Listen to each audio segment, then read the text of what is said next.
Naivasha town is regarded as a peaceful haven by its residents and tourists.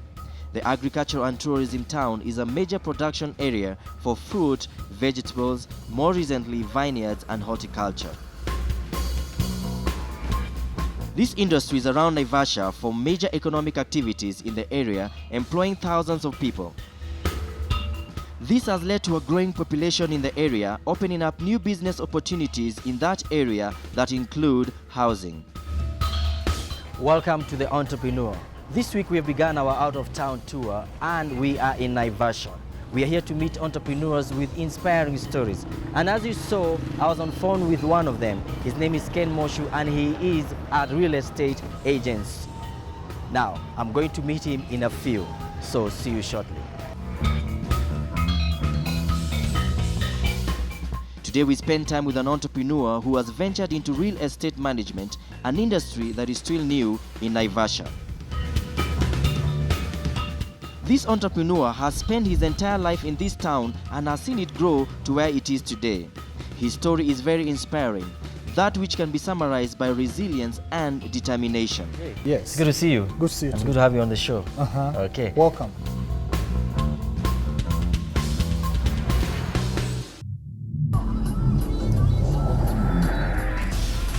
Ken Moshu was introduced to business by his grandmother. He used to assist her in selling fish in the streets of Naivasha after clearing high school. He would later take on various jobs in the town in pursuit of a better pay, a desire that only remained real in his dreams. I used to help my grandma for a period of like 3 months. I got a job with a flower farm in a nearby where I used to prune flowers and clean wetland. Wetland is a place where dirty water, laundry water is drained to. I worked with the farm for about 5 months or so. Then I applied for a job in a restaurant somewhere. I got a job, yes, but the salary was too low, but a bit high compared to the previous one. And at least it was a clean job, because you can imagine cleaning a wetland with gumboots. It was quite a... Yeah, but I had to do it, yes, since I didn't have an option. I applied in a real estate firm in Naivasha town. I got a job, but it didn't last. I worked with the real estate for about 9 months. Still, I was being paid peanuts. It was just kidogo sana. I applied for another job in a posho mill, and I used to commute from town to that place, which is a bit far from town. So I had to talk nicely to flower farms drivers for a lift. The salary was too low, 3,000. You can imagine 3,000. And I had a single house which I used to pay 1,500 shillings. So after paying the house, you can deduct and see what was left with me in my pocket. And I managed for 1 year. I'm the only boy in our family. We are born two, and we were from a single parent. So I didn't have someone to turn to, so I had to work. I remember it was back in 2009, December. I developed a tooth infection and I was admitted at Kijabi Hospital. So my sister went to report it to my boss that I won't be able to report for work for the next 1 week because after the surgery I had to rest and also heal the wound. When I resumed back to work in January now, 2010, I found they had deducted my salary for the days I was in the hospital. It is this experience that formed a turning point in Ken's life. He opted to delve into a rather strange venture, real estate, a new approach with a desire to get better economic results. After working for like 5 days, I felt no, this is not the place for me. Little did I know God was preparing me for something. I had only 16,000 in the bank. So I went, withdrew the cash. The house I was staying in that time was being charged 2,000. I went, paid 3 months, that is 6,000. I looked for an office which I paid for 2 months, 5,000. I was left with 5,000 in my pocket. I remembered I had Scan Group shares with CFC Stanbic. I went there, sold my shares. I got 12,500. I went now looking for an office. I got a single room at Kangiri House at 2,500. I paid the office for 3 months and a deposit of 1 month. That is 7,500. The first client, I met her in a hotel, and she had me explaining to a friend that from now henceforth I'm no longer working for the previous company I used to work. Why? This and this and this happened. Oh, the lady approached me and said, "Hi, I think I know you." And I said, "Okay, you're familiar, but I don't know you." She told me, "Now I have a premise, and the tenants have been so stubborn. Even they've not paid me for the last 3 months. How can you help?" And I told her, "I'm very ready to work for you." The premise was giving me 800 shillings per month. The total collection was 8,000. 10% of that, 800 shillings. And yes, Paul, that is how I started. And for the last 4 years now, I've been in my own firm, Kenmore Agencies. I can't say I'm somewhere. Okay. Yeah, from 800 now, I can talk of between 200,000 and 50 to 500,000. It is evident that the 5 years of change of strategy have translated into positive returns. Real estate management is the administration, operation, marketing and maintenance of real estate in order to achieve the objectives of the owner of the real estate. The work real estate managers perform varies greatly depending on the position they hold and the organization or company they work for, as well as the type of real estate they manage. Specific jobs within the broader field of real estate management generally fall in 3 categories, namely resident management, property management, and real estate asset management. How are you managing now this from now, the way you started, the way you are right now? How would you say this has changed you? From all the institutions I used to work, I didn't manage to get even a single thing I can call mine, because the salary was too low. But for the last 4 years, I've managed to have my own lands. I can say I have like 6 acres land somewhere. I'm developing my own house for my family in a big land somewhere.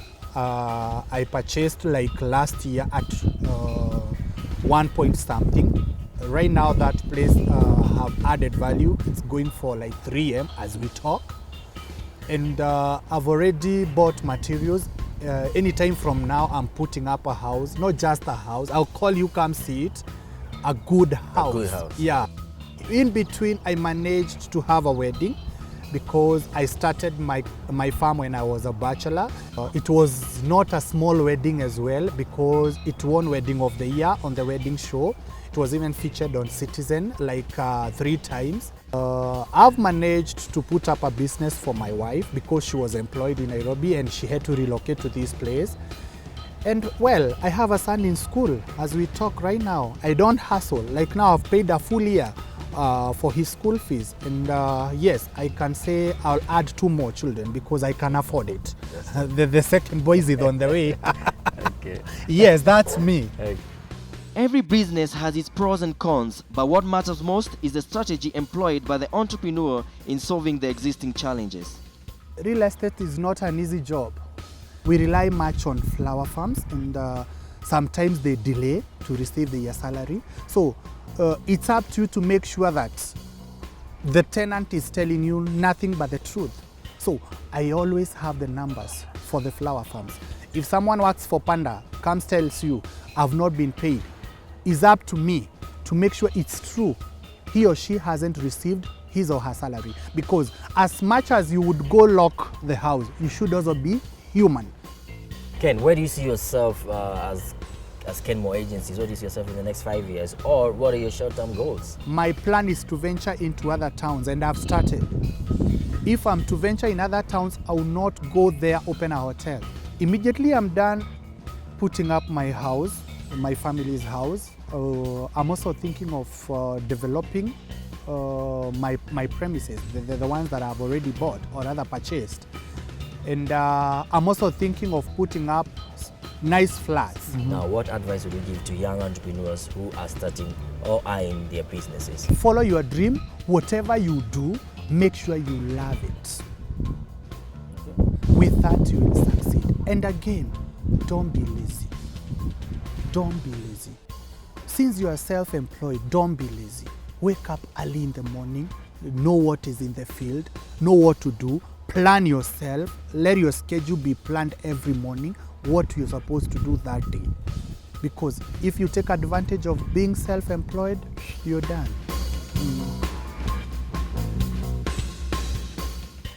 There are no traffic jams along the extra mile. Roger Stoback. Lesson: going the extra mile is really the best way to arrive at your dream's destination. No one ever made it to their dream career, got their dream job, or started a business without going above and beyond.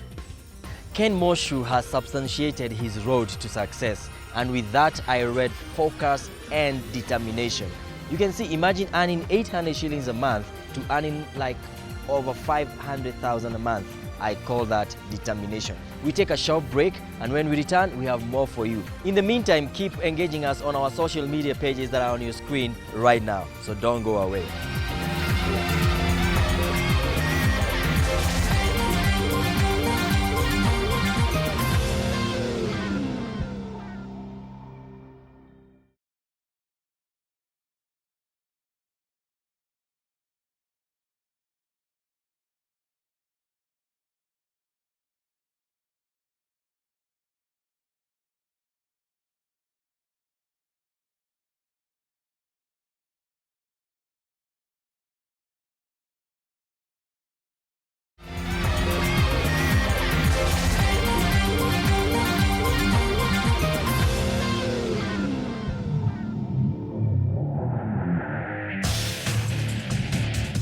So welcome back to the show. I am at Crayfish Camp in Naivasha, and I'm here to meet the owner, Mr. Peter Meta. Hello, Mr. Peter, how are you? Pleasure. Most Kenyans may not have had the opportunity to tour major attractions due to lack of knowledge, but a facility like the Crayfish Camp in Naivasha is a household name to many who love adventure and camping.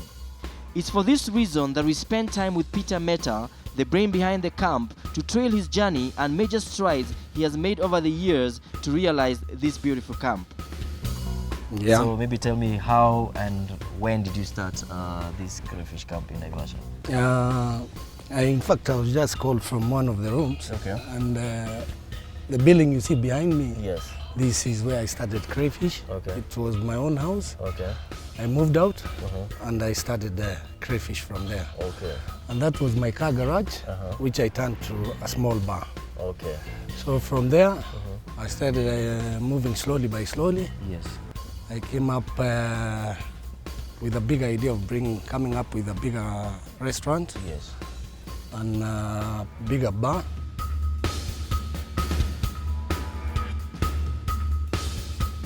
Big. This is quite a big place. So before you started it, were you in any employment, or how did it begin?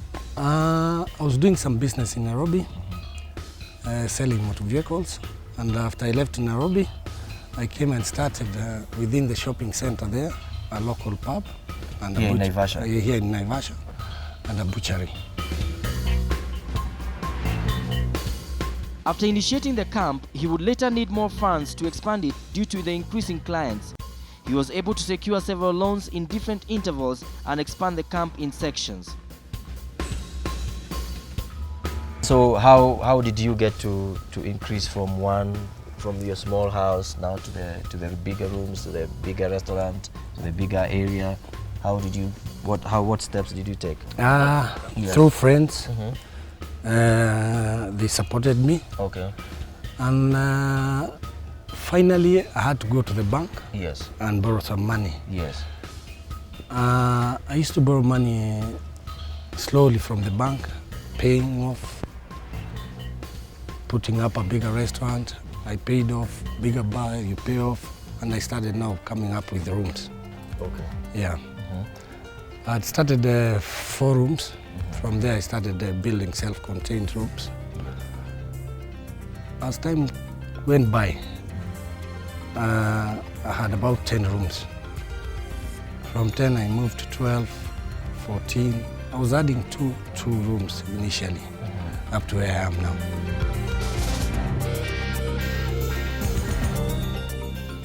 To date, the camp has 70 rooms and also offers tents for clients who want to enjoy a camping experience. The single rooms go for 4,000 Kenya shillings, while the double rooms go for 6,000 shillings, translating to over 400,000 shillings a night if the camp is fully booked. So who are your clients? Who are your clients that mostly come here? Let me say 90% they are locals. Okay. They are locals. Or 90% is 90% are locals. Okay. And maybe 8% they are foreigners. Foreigners who come Yeah. here. Okay. The camp is popular with both domestic and overseas tourists and offers a wide range of activities such as mountain biking, boating, horse riding, nature walks, and indoor games, picnicking, and camping. So how do you get your word out? How do you advertise for this place? How do you get to tell people about it? I think I'll thank the first thing I'll thank my clients. Okay. I'd like to thank my clients. Yes. It's a word of mouth. Oh, okay. A word of mouth. Yeah. Now, apart from the restaurant that you mentioned that is quite big now, and the pub area, what other facilities do you have in? We have the in swimming Crayfish? pool. Yes. We have the swimming pool. Yeah. We have the disco. We have children's playground. Yes.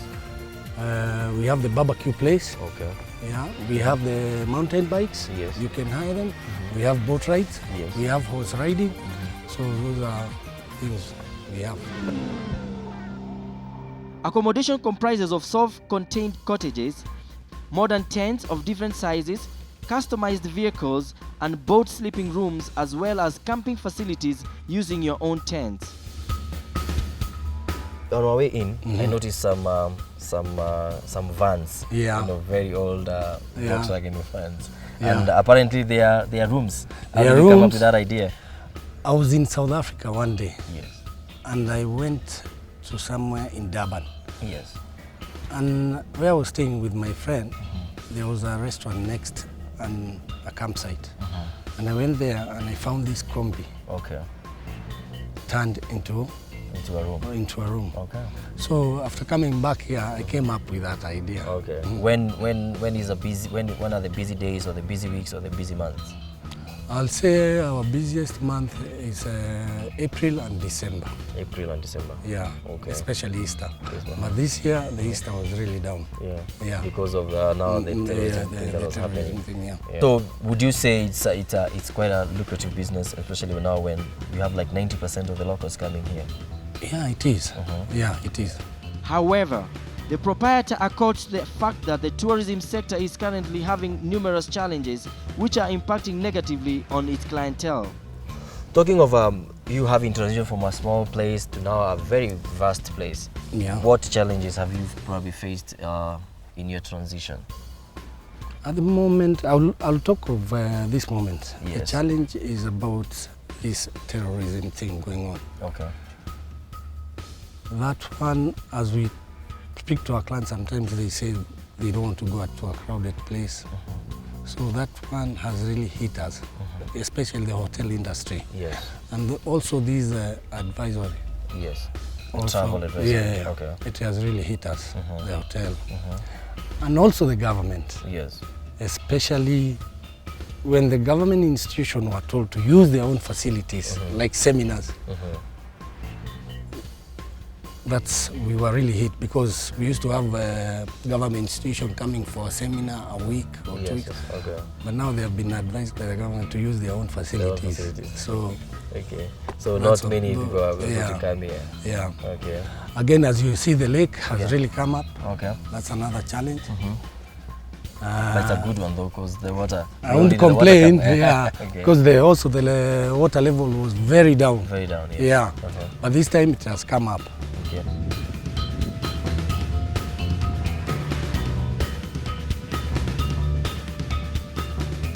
With a workforce of 100 members of staff, he has managed to learn from his mistakes and as such that entrepreneurs should always find a way to get through tough times, not to throw in the towel.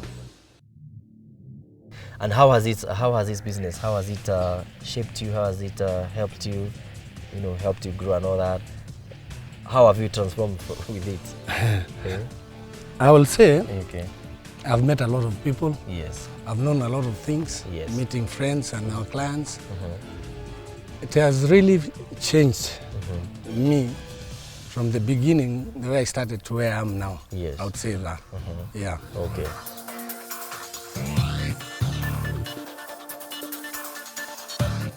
Now there are people watching and probably they've seen that you came up from a 3-bedroom house, then to 4 rooms, and now you have over 70 rooms and a big place in Naivasha. What advice would you give somebody who is, say, wanting to start a business or is in business and maybe is struggling and they want to get big in business? What advice would you give to such a young What I would person? like to advise the young people, Yes. when you start a business, Yes. be patient. Yes. Because nowadays young people want to start a business and be there by tomorrow. By tomorrow, Which you can overnight. make. Yes. I was very patient from 96, 97, I was not known in the market. Yes. Up to maybe 2000. So I'll tell the youngsters, whoever wants to start, be patient and know what you want to do and focus on it.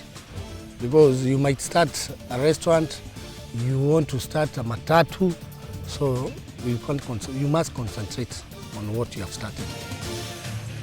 Peter Mehta reads from the same school of thought with Henry Ford, founder of the Ford Motor Company, who believes failure is simply the opportunity to begin again, this time more intelligently.